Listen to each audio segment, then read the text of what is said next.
Secretary overseas Pakistani के मुताबिक जो सऊदी अरब है और इराक है, उनकी जेलें पाकिस्तानी भिखारियों से भरी हुई। तो हर जगह मुल्क की बेइज्जती करनी है। और आपको क्रिएटिविटी है, बेगर्स तो वहां पर भी है ना। पकड़े कहाँ जाते हैं ये लोग? ये आपको पकड़े जाएंगे जी उम्रे और ज़ियारत पे वीजे लगवाते हैं, और उसके बाद ये हरम के बाहर आपको पकड़े जाएंगे। अगर उन्हें 100 का नोट देंगे तो वो 100 का नोट नहीं लेंगे, वो कहेंगे जी मुझे 600 रुपए ये दिलवा दें, बच्चे का जो है दूध का डब्बा दिलवा दें, स्कूल की फीस भरवा दें। 2000 रुपए एक दिन की एक बैगर की कलेक्शन है, यानी कि महीने का 60,000 रुपए कमाता है वो। ठीक है, this is more than many engineers in this country and many MPhil scholars in this country. Bagging industry कितना कमा रही है? $42 billion. This is almost 14 times more than IT industry is making per year. So what should I से? मैं क्या बताऊं आप लोगों को कि बच्चों को भिखारी बनाएं सॉफ्टवेयर इंजीनियर की बजाय। हुए ना बदनाम तो क्या नाम ना होगा, ऐसे ही कहते हैं। बदनाम ना होंगे तो क्या नाम ना होगा। तो यही कुछ सूरत हाल है। और वो जो खबर है, मतलब बड़ी तकलीफ होती है। बाहर लोग जाते हैं कुछ बनने के लिए, पढ़ने के लिए, कमाने के लिए, रोशन मुस्तकबिल के लिए, लेकिन पाकिस्तानियों के हवाले से जो इंकशाफ हुआ है वो बड़ा ही चश्मकुशा है। बदतरीन महंगाई कह लें जी, बेरोजगारी कह लें, लेकिन इसके बावजूद आप जब बाहर जाते हैं तो चले यहाँ आपको मौके नहीं मिल रहे, वहां मिल सकते हैं।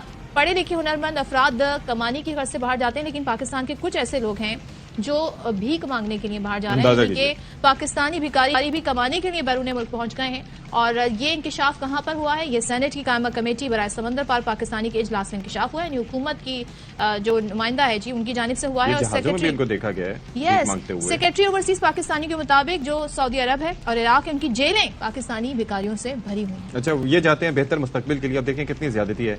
यहाँ पर तो उनको पिक एंड ड्रॉप भी फराहम किया जाता है, भिखारियों को आते हैं पिक एंड ड्रॉप करके फिर ले जाया जाता है, बाकायदा उनका सीजन होता है। अब वो इतना पैसा खर्च करके पासपोर्ट बनवा के वो जाते हैं बेहतर मुस्तकबिल के लिए। आप सोचिए कि भिखारियों के लिए भी यहाँ पर हालात मुश्किल है ना सदर, तो वो बेहतर मुस्तकबिल के लिए वहां पर जाते हैं और वहां पर वो चाहते हैं कि दिरहम, दीनार, फिर पाउंड, फिर डॉलर, उसमें कमाई करें। मतलब हर जगह मुल्क की बेइज्जती करनी है। और आपको क्रिएटिविटी है, बेगर्स तो वहां पर भी है ना। पकड़े कहाँ जाते हैं ये लोग? ये आपको पकड़े जाएंगे जी उम्रे और ज़ियारत पे वीजे लगवाते हैं, और उसके बाद ये हरम के बाहर आपको पकड़े जाएंगे। वहां पर भी ज्यादातर जो जेब कुतरे हैं वो पाकिस्तानी निकलते हैं। उसके बाद क्या होता है? जिसके बाद जिनके साथ सारा सलूक होता है वो आपके सामने है। तो 90% जी बताया जा रहा है, जो उन्होंने डेटा कलेक्ट किया है भिखारियों का, 90% का ताल्लुक पाकिस्तान से। हमारे नुमाइंदे सऊदी अरब से जहाजेब अमजद मौजूद हैं, उनसे जरा बात कर लेते हैं। कैसा है कि नहीं जहाजेब भाई, बात यह है कि वैसे तो उसूलन हमें बात करनी चाहिए कि हिजाज मुक़द्दसा से क्या सूरत हाल होती है वहाँ पर क्या दिलफरेब नज़ारे हैं, लेकिन हम अफसोस ही कर सकते हैं कि हम बात कर रहे हैं भिखारियों के हवाले से। तो भाई ये भिखारी तो सारा है कि सारी दुनिया से इधर उधर मूव कर रहे होते हैं आजकल, तो ये भी एक बड़ा मनफियत बख्श कारोबार बन चुका है। लेकिन ये हमारे पाकिस्तानी पकड़े कैसे जाते हैं, ये जरा बताइएगा। भीख मांगते हुए? देखिए, हमारे पाकिस्तानी पकड़े तो ऐसे जाते हैं क्योंकि ये बिल्कुल ही नॉर्मल रोड पर आकर बैठे होते हैं यहाँ पर और मांग रहे होते हैं कि फोर्सफुली मांग रहे होते हैं कि हमें आप दे दें कि हमें हमारे जी मांग रहे होते हैं कि हमें पाकिस्तान जाना है, हमें हमारी किडनी में प्रॉब्लम है, कोई मेडिकल इश्यूज है, पाकिस्तान जाना है, हमारे बेटे के प्रॉब्लम है, बहुत सी मुश्किल मतलब दीगर मुश्किलात बता के ये जो है ना भीख मांगते हैं। लेकिन इस मामले में सऊदी हुकूमत की जानिब से जो है ना कुछ अर्सा पहले जो है ना ऐलान किया गया और क्रैकडाउन भी हुआ है कि अगर जो भीख मांग रहा है और इन ऐसे लोगों को जो भीख दे रहा है वो भी गिरफ्तार होकर उसको भी सजा दी जाएगी। अच्छा, तो ये जो डेटा है ऐसे लोगों जहाजेब, जरा सा डेटा जो है ये बताइएगा। यहाँ पे बताया गया जो 90% है वो उनका ताल्लुक पाकिस्तान से है, तो ये डेटा वहाँ पे मतलब बिल्कुल वेरीफाई हो रहा है कि ऐसे ही है जो कायमा कमेटी के सामने हमारे सामने आया है?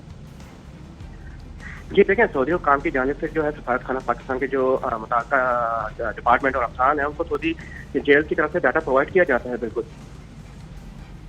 अच्छा, चलिए, thank you so much Jahanzeb for being with us. Jahanzeb हमें तमाम तर सूरत हाल से आगाह कर रहे थे। भाई चक्कर सारा ये है कि ये बेक चक्कर मैं आपको जो बता रहा था, खबरें तो पहुंच जाती हैं लोगों तक कि खबर क्या है, किस तरीके से ये होता है, लेकिन असल में बात यह है कि ये लोग परसिस्टेंट होते हैं। मिसाल के तौर पर किसी दूसरे मुल्क का बैगर होता है, आपने देखा नहीं है यहाँ पर सिग्नल पे आप रुकती हैं तो बाकायदा एक पूरी डिबेट होती है कि बाजी इतने पैसे दे दें, इतने पैसे दे दें, शीशे पे ठक ठक ठक ठक ठक ठक। आप अगर उन्हें 100 का नोट देंगे तो वो 100 का नोट नहीं लेंगे, वो कहेंगे जी मुझे 600 रुपए ये दिलवा दें, बच्चे का जो है दूध का डब्बा दिलवा दें, स्कूल की फीस भरवा दें। तो अब आप सोचें वहाँ, और वो उस जगह पे होते हैं जहाँ पे गाड़ियों की लाइन लगी हुई होती है। सदर मेरी बात सुने, एक दफा पता है क्या हुआ, मैं खड़ा हुआ तो एक साहब आए तो मैंने उनको पता नहीं 20 या 50 जो भी हुआ दिया, उसके बाद बंद किया, फिर ठक ठक, और ऐसी परसिस्टेंट ठक ठक हुई कि मैं समझा कि पता नहीं बैगर है स्नैचर। देखा तो उसने कहा कि भाई इसका पराठा नहीं आएगा, इसका और मुझे ये आटा दिलवा दें और ये कर दें। और अच्छा, एक चीज जरा गौर कीजिएगा अशफाक, जब आप ऐसी सिचुएशन में होंगे ना, आपके हाथों में जरा बैग्स होंगे, आप दरवाजा गाड़ी का खोलने की कोशिश करोगे, वो उस वक्त आपको ज्यादा आकर टीज करते हैं ताकि आपके हाथ से कुछ गिर जाए, आप पैनिक हो जाएं, और पैनिक होकर आपके बस जो भी निकले वॉलेट से वो आप उसे दे दें। जी, एक रिपोर्ट जब मेरे सामने आई तो पैरों के नीचे से ज़मीन निकल गई कि ये हो कैसे सकता है। दोबारा कंफर्म किया तो डॉन ने भी ये रिपोर्ट छापी हुई थी, जो पाकिस्तान का सबसे क्रेडिबल इंग्लिश पेपर्स में से एक है। रिपोर्ट के मुताबिक पाकिस्तान में टोटल 38 मिलियन लोग भीख मांगने के पेशे से मुंसलिक हैं, यानी कि तकरीबन 4 करोड़ लोग इस पेशे से मुंसलिक हो चुके हैं 24-25 करोड़ के मुल्क में। सही है।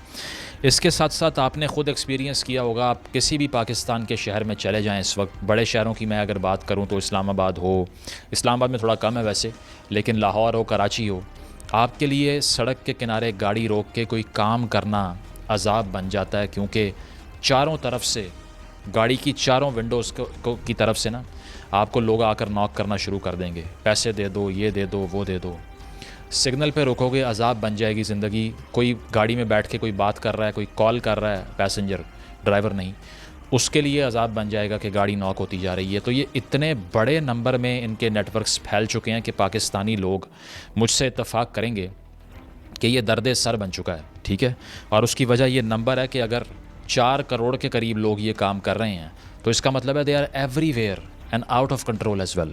साथ साथ ये कि पर डे कलेक्शन इस रिपोर्ट के मुताबिक, यानी कि भिखारी एक दिन में कितना पैसा कमा लेते हैं मुख्तलिफ शहरों से, इसका डाटा ये बताता है कि सबसे ज़्यादा नोट जो छाप रहा है ना भिखारी पाकिस्तान में, वो कराची में है। 2000 रुपये एक दिन की एक बैगर की कलेक्शन है, यानी कि महीने का 60,000 रुपये कमाता है वो, ठीक है।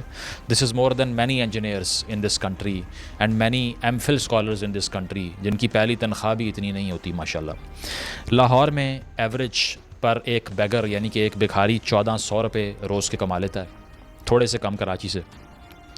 इस्लामाबाद में इस रिपोर्ट के मुताबिक एक भिखारी 950 रुपये कमाता है एक दिन के, यानी कि इस्लामाबाद वाले लोग ज़रा बेहतर तर्ज़ अमल इख्तियार करते हैं, पैसे कम देते हैं भिखारियों को। और उसकी एक और वजह भी है, सड़कें जितनी ख़राब है ना जिस शहर में, उतने ही ज़्यादा बैगर्स वहाँ पर हैं और कमा रहे हैं, क्योंकि सिग्नल्स नहीं हैं, ट्रैफिक का निज़ाम ठीक नहीं है, इसीलिए कहीं भी खड़े हो जाओ, रोड ब्लॉक कर दो, गाड़ियों की स्पीड स्लो हो जाएगी, मांगने के लिए आ जाओ। तो इसीलिए कराची की सबसे बदतरीन सड़कें हैं असल में, तो वहाँ बैगर ज़्यादा कमाता है, उससे कम लाहौर में और उससे कम इस्लामाबाद में। तो ये एवरेज बनती है मुल्क के तमाम बड़े शहरों की 850 से 900 रुपये की collection.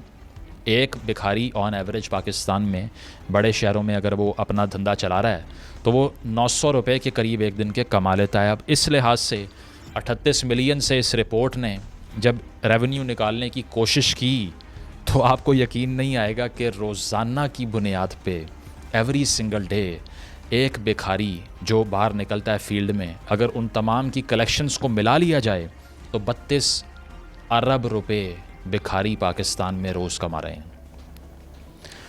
Beggars in this country, दोबारा सुने, are earning ₹32 billion every single day, ठीक है।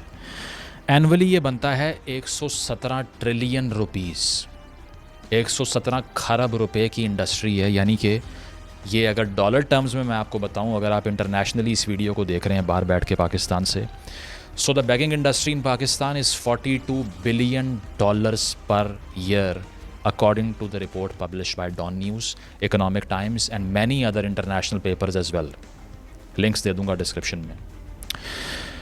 पाकिस्तान की आईटी इंडस्ट्री, जिसको गोल्ड माइन कहा जाता है, जो काफ़ी पैसा लेकर आई है मुल्क में, वो भी एक साल में $3 बिलियन कमाती है, $3 बिलियन। बैगिंग इंडस्ट्री कितना कमा रही है? $42 billion. This is almost 14 times more than IT industry is making per year. So what should I से, मैं क्या बताऊँ आप लोगों को कि बच्चों को भिखारी बनाएं सॉफ्टवेयर इंजीनियर की बजाय। इतनी बड़ी इंडस्ट्री मुल्क में हो तो उसकी एक्सपोर्ट्स तो होती हैं, तो इस इंडस्ट्री की भी एक्सपोर्ट्स अब सुन लीजिए कि हम बैगर एक्सपोर्ट किस बड़े नंबर में कर रहे हैं। स्टैंडिंग कमेटी को बताया जाता है, कोट एंड कोट कह रहा हूँ, मेरे अल्फाज नहीं हैं, a staggering 90% of beggars arrested in foreign countries are Pakistanis, mostly gone there on pilgrimage visas to Saudi Arabia, Iran and Iraq. दुनिया भर में जितने भी भिखारी रिसेंट ईयर्स में, हालिया सालों में अरेस्ट हुए हैं, उसमें से 90% पाकिस्तानी हैं। अब होता क्या है कि ये एजेंट्स जो कि मोस्टली साउथ पंजाब से ऑपरेट होते हैं, सेंट्रल पंजाब के भी कुछ शहर इसमें इन्वॉल्व हैं, 1-2 शहर कश्मीर के भी रिसर्च कहती है कि सामने आए, ये सारा ख़र्चा उठाते हैं बैगर्स का और उनको टिकट्स करवा के देते हैं, वीज़ाज़ लगवा के देते हैं। और डील ये होती है कि आपने बाहर जाना है, एक उनको टारगेट देते हैं कि इतने पैसे कमा के लाने हैं हर सूरत भीख मांग के, और जब वो वापस आएंगे वीज़ा एक्सपायर होने के बाद तो 50% होगा। तो एजेंट आपकी टिकट के पैसे देगा, बाहर भेजेगा, कलेक्शन का आधा वो अपनी जेब में डालेगा। ये है नेटवर्क, ठीक है। इंटीरियर मिनिस्ट्री ने ये बताया है कमेटी को कि पिछले 2 सालों के अंदर, इन 2 ईयर्स ओनली, हमने मुख्तलिफ फ़्लाइट्स पर छापे मार के 44,000 लोगों को ऑफलोड किया है। अब अगर आपको लग रहा है ना कि ये हवाई कहानी है कि इतने ज़्यादा बैगर्स पाकिस्तान में हो ही नहीं सकते, तो आप ये इनके अपने स्टैट्स देखिए इंटीरियर मिनिस्ट्री के, कि उन्होंने सिर्फ 44,000 लोगों को तो पिछले 2 सालों में ऑफलोड किया है कि वो भीख मांगने जा रहे थे, पहले पकड़े गए, ठीक है।